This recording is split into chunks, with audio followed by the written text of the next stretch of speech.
आचार्य प्रशांत, आपने ये नाम अक्सर आज के टाइम पे बहुत बार सुना होगा। आज के टाइम पे यूट्यूब पे बहुत सारी उनकी वीडियोस दिखाई देती हैं।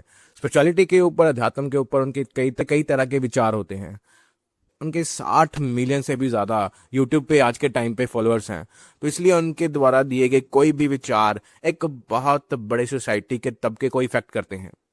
तो ये जानना बहुत ज़रूरी हो जाता है कि क्या जो उनकी विचारधारा है वो एक्चुअल में सोसाइटी के बेनिफिट में है भी, या फिर उनकी थॉट प्रोसेस सुनने में तो बहुत अच्छी लगती है पर बिल्कुल भी प्रैक्टिकल नहीं है।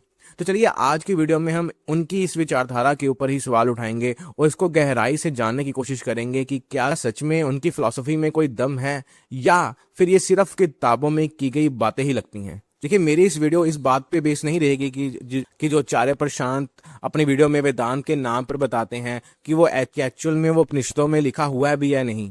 क्योंकि ये मुझे लगता है इतना रेलिवेंट नहीं है, क्योंकि आज के टाइम पे बहुत सारे ऐसे यूट्यूबर्स हैं, बहुत सारे लोग हैं जो इसके ऊपर ज़्यादा फोकस करते हैं कि जो वेदांत में लिखा है और जो आचार्य प्रशांत बता रहे हैं उसमें मिसमैच है। हम इस वीडियो में ये मान के चलेंगे कि जो वेदांत में लिखा गया है और जो आचार्य प्रशांत बता रहे हैं वो एग्जैक्टली सेम है, और आचार्य प्रशांत का जो मोटिव है वो भी बिल्कुल नोबल है, बिल्कुल ही लोगों के बेनिफिट में है। तो इसी को लेकर इसके आगे की बात हम इस वीडियो में करेंगे, ना कि हम सिर्फ इसमें उलझेंगे कि जो उपनिषदों में लिखा गया है और जो आचार्य प्रशांत बता रहे हैं वो आपस में पैरेलल है या नहीं। हम इसके ऊपर इतना फोकस नहीं करेंगे, क्योंकि सोचिए अगर उपनिषदों में ये नहीं लिखा गया है और आचार्य प्रशांत बिल्कुल अलग करके अपनी कोई विचारधारा रख रहे हैं जो जो उपनिषदों में नहीं है, पर फिर भी अगर वो समाज के बेनिफिट में है तो इस पे इतना बड़ा ऑब्लिगेशन रेज नहीं होता है।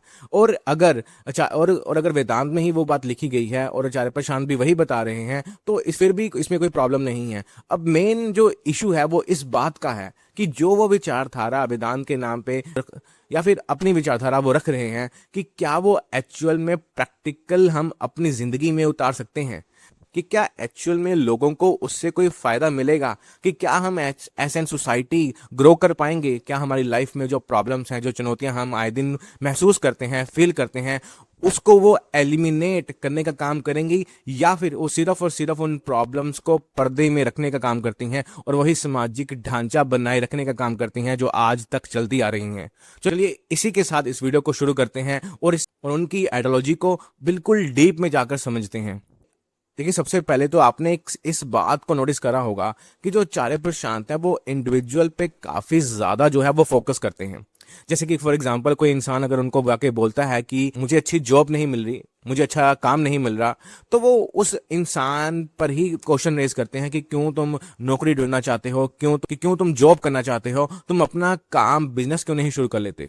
अगर कोई उनसे बोलता है कि मुझे जो मेरा वर्क एनवायरनमेंट है टॉक्सिक फील होता है, तो वहीं पे भी वो उन्हीं पर वो सवाल पैदा करते हैं कि तुम अपने अंदर ऐसा कोई बदलाव क्यों नहीं कर लेते जिससे तुमको ये बाहरी जो प्रॉब्लम्स हैं वो महसूस ना हो, तुम इससे इफेक्ट ना हो। और कोई उनसे बोलता है कि मेरे पास अच्छे रिलेशनशिप्स नहीं है, मुझे लोनली फील होता है, तब भी वो उसी के ऊपर क्वेश्चन रेज करते हैं ये बोलकर कि तुम्हारे अंदर जो ये ईगो है, जिसको ये ज्ञान नहीं है, नॉलेज नहीं है, इस वजह से तुम लोनली फील करते हो, तुम्हें अच्छे रिलेशनशिप की नहीं, इस ईगो को काटने की नीड है। वहीं पर वो इस तरह से लोगों पर ही उनकी प्रॉब्लम्स के रीजन को और उनके सोल्यूशन को लाद देते हैं। इससे होता क्या है, एक बार के लिए सोचिए, एक सुनने में तो बहुत ज्यादा हमें होप देता है। और कोई इंसान मुझे बोले कि अगर आपकी लाइफ में जो प्रॉब्लम्स हैं उसके रीजन आप खुद हैं, तो एक तरह की हमें होप मिलती है, उम्मीद मिलती है कि अगर मेरी वजह से ही प्रॉब्लम्स हैं तो मैं इसको ठीक कर सकता हूँ। अगर यही कोई मेरी लाइफ में प्रॉब्लम्स इस वजह से हैं जो मेरे इतने कंट्रोल में नहीं है, तो वहां पर इंसान होपलेस फील करने लगता है। उसको नहीं पता लगता कि अगर प्रॉब्लम मेरे अंदर नहीं है, प्रॉब्लम बाहर है, तो मैं बाहर ही ऐसे कौन से बदलाव करूं जिनसे मेरी लाइफ में प्रॉब्लम्स खत्म हो जाए।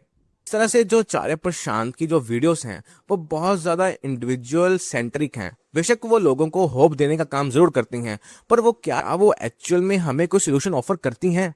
अगर कोई इंसान अच्छे रिलेशनशिप चाहता है तो जाहिर सी बात है जब तक उसको अच्छे रिश्ते नहीं मिलेंगे उसकी लाइफ में वो प्रॉब्लम बनी रहेगी। अगर कोई इंसान अच्छा काम चाहता है, अच्छी एम्प्लॉयमेंट अपॉर्चुनिटी चाहता है, जब तक उसको वो नहीं मिलती वो जाहिर सी बात है उस काम को ना मिलने की वजह से वो परेशान रहेगा। अगर कोई इंसान के पास अच्छा घर नहीं है, पहनने के लिए अच्छे कपड़े नहीं है, अच्छा इन्वायरमेंट नहीं है, उसको वर्क इन्वायरमेंट टॉक्सिक फील होता है, जब तक उसकी ये एक्चुअल जो प्रॉब्लम्स हैं उनका सोल्यूशन नहीं निकाला जाएगा, उसकी लाइफ में ये प्रॉब्लम्स लगातार उसे महसूस होती रहेंगी। पर जो वो सोल्यूशन जो ऑफर करते हैं कि आप खुद को बदलिए, इसी में सबसे बड़ी जो प्रॉब्लम है रिलाई करती है। उनकी प्रीमाइजेस हमेशा ये रहती है कि अगर हम खुद को कुछ बदल लें तो हमारी लाइफ में ये प्रॉब्लम्स बचेंगी नहीं। पर पर क्या ऐसा एक्चुअल में हो सकता है? अगर किसी के पास रहने के लिए अच्छा घर नहीं है, अब ऐसे में वो खुद में क्या ऐसे बदलाव कर देगा कि जिससे उसको अच्छा घर मिल जाएगा? इसके ऊपर वो बात नहीं करते। अगर कोई इंसान अच्छा काम चाहता है, वो इतना पढ़ लिख कर एजुकेटेड हो चुका है, उसने अपनी जिंदगी के इतने साल अगर किसी एजुकेशन में लगाए हैं, किसी डिग्री में लगाए हैं, और वो चाहता है कि मुझे अच्छी सैलरी, अच्छा वर्क इन्वायरमेंट मिले, और जब उसको नहीं मिलता है वहां पे उसका निराश होना, मायूस होना बहुत ही नेचुरल सी बात है। यहाँ पे भी वो खुद में ऐसा क्या बदलेगा कि उसके अंदर जो ये निराशा उसको महसूस हो रही है कि मुझे अच्छा काम नहीं मिल रहा, वो कैसे दूर जाएगी जब तक कि उसको अच्छा काम मिल नहीं जाता। और एक बहुत बड़ा सवाल ये है कि अगर हमें सब कुछ खुद ही करना होता, अगर इंसान इतना कैपेबल होता कि वो सब कुछ खुद ही कर पाता, वो खुद ही से ही अच्छे एम्प्लॉयमेंट क्रिएट कर लेता, खुद से ही अच्छे रिश्ते ढूंढ लेता, खुद से ही सब कुछ मैनेज कर लेता, तो हमें क्या ये सोसाइटी बनाने की नीड महसूस होती? क्या हम एक्चुअल में फिर समाज में रहते, या फिर हम समाज से अलग रहते?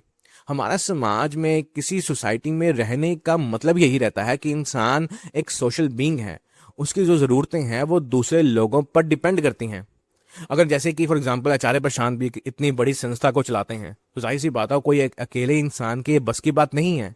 इतने बड़े बड़े सेमिनार ऑर्गेनाइज करना, इतनी मार्केटिंग करना, इतनी अच्छी वीडियो में जो वो एडिटिंग करते हैं, वीडियो शूट होती है, डिफरेंट डिफरेंट कैमरा एंगल से वीडियोस बनाई जाती हैं, ये केवल आचार्य प्रशांत का काम नहीं है। इसमें बहुत सारे लोग अपना जो है रोल प्ले करते हैं, अपनी जो सर्विस जो है वो ऑफर करते हैं। इन्हीं सब कारणों की वजह से हम एक सोसाइटी में रहते हैं। इसका मतलब ये होता है कि जो इंसान है, उसकी जो ज़रूरतें हैं उसके समाज पर निर्भर होती हैं, और उसी से तय होता है कि उसकी नीड कितनी ज़्यादा पूरी हो पाएंगी और नहीं पूरी हो पाएंगी। पर आचार्य प्रशांत कभी भी इन इंस्टीट्यूशंस, इन व्यवस्थाओं पर कभी भी सवाल पैदा नहीं करते कि जो इन इंसानों की ज़रूरतों का सोल्यूशन अभी तक ऑफर नहीं कर पाई।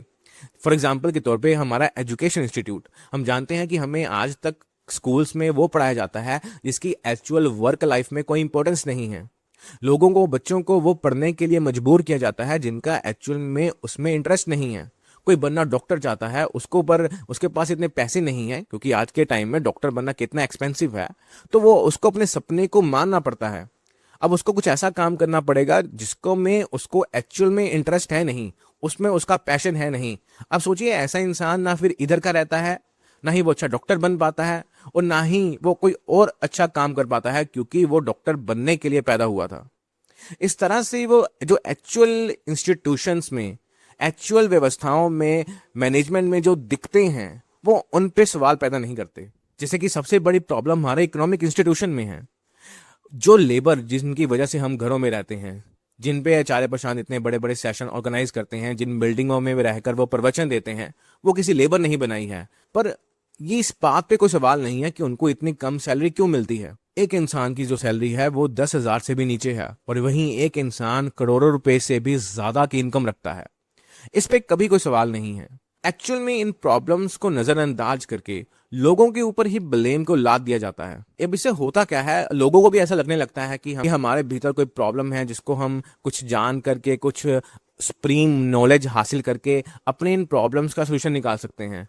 हम अगर अपनी ईगो को मार लें, हम कोई किसी तरह का ज्ञान हासिल कर लें, इससे हमें इन प्रॉब्लम से इफेक्टेड फील नहीं होगा। जबकि ऐसा नहीं है। अगर आपके पास रहने के लिए अच्छी सुविधाएं नहीं हैं, अगर आपके परिवार वाले आप पे डिपेंडेंट हैं, और आपके पास उनकी विशेस पूरे करने के लिए, डिजायर्स पूरी करने के लिए एप्रोप्रिएट रिसोर्सेस नहीं है, आप हमेशा इन मामलों में परेशान रहेंगे ही। आप चाहे जितना मर्जी प्रवचन क्यों ना सुन ले, क्योंकि जब तक आपका पेट भूखा है, आपको कोई भी ज्ञान सेटिस्फैक्शन नहीं दे पाएगा।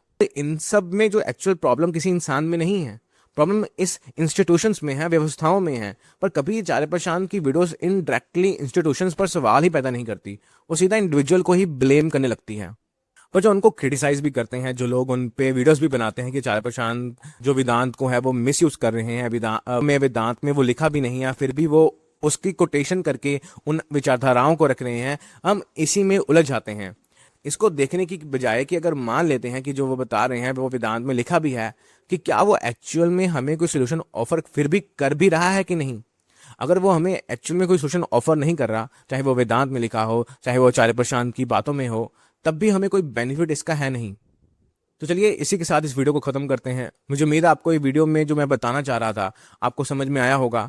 मेरा आपसे ये नहीं कहना है कि ये आचार्य प्रशांत को फॉलो करना चाहिए नहीं करना चाहिए, वो आपके ऊपर है। अगर आपको कौन की बातें सुनकर होप मिलती है तो जाहिर सी बात है जो मिलेगी ही, क्योंकि वो बहुत ही इंडिविजुअल सेंट्रिक है, तो जाहिर सी बात है बहुत सारे लोग उनको फॉलो करेंगे ही। पर क्वेश्चन फिर यही उठ के आएगा कि क्या उनकी लाइफ में एक्चुअल में कोई सोल्यूशन आया भी है या नहीं। खैर, इसी के साथ इस वीडियो को खत्म करते हैं। अगर आपको वीडियो अच्छी लगी हो तो लाइक करिएगा, हो सके तो शेयर करिएगा, मन करे तो कमेंट करिएगा। Thank you.